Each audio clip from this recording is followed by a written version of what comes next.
Hi guys, how you doing? Welcome to Allegretto 1 from Suzuki Book 1. We're going to work on the left hand of the first page.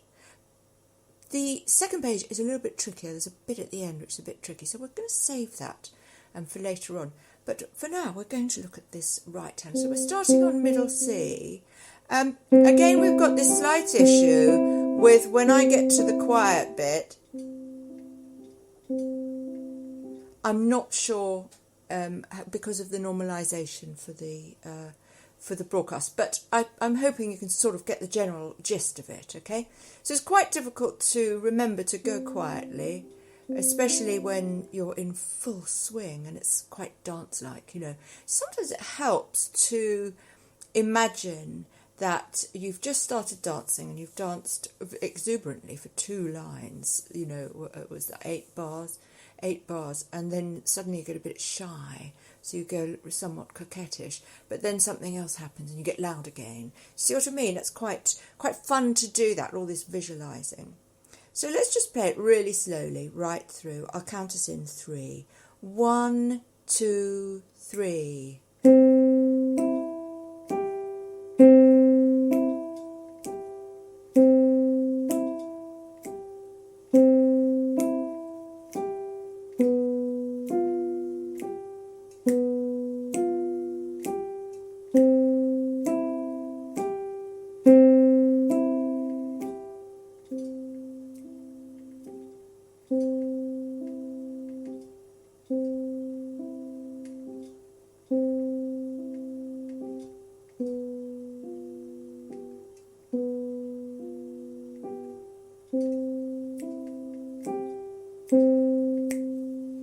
Okay, so that's not too difficult. We've done all of this. We've done these broken chords before. There is nothing here that we're not used to doing. So I'm going to play now with the metronome, and it's a little bit faster, but I'll count us in 2 bars. I'll count us in 1. Let's keep it at 1. It saves time, doesn't it? But I'll let you listen for a second. Just listen. Listening to the pulse before you count is a really good way of getting your body to sense things, okay? So let's have a listen.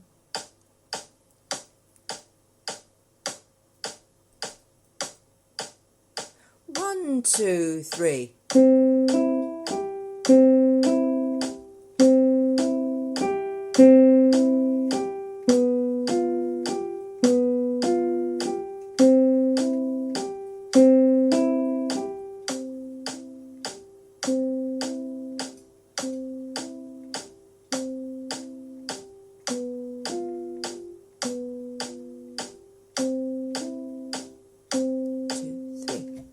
Okay, how did you get on? It's all right, isn't it? Quite basic, quite straightforward. So, shall I leave you with a little bit? Well, let's see. Should I do it with you? With the orchestra? Let's see. 1, 2, 3.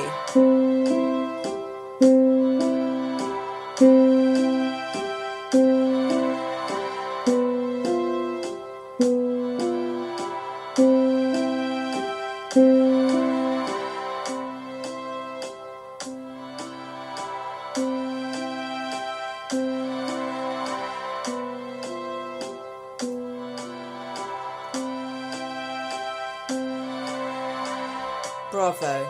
So I'm going to let that run a little bit so that you can practice some more without me. And do enjoy it, and come back for the right hand class for this first page presently.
Okay, guys, I think that's enough to be getting on with.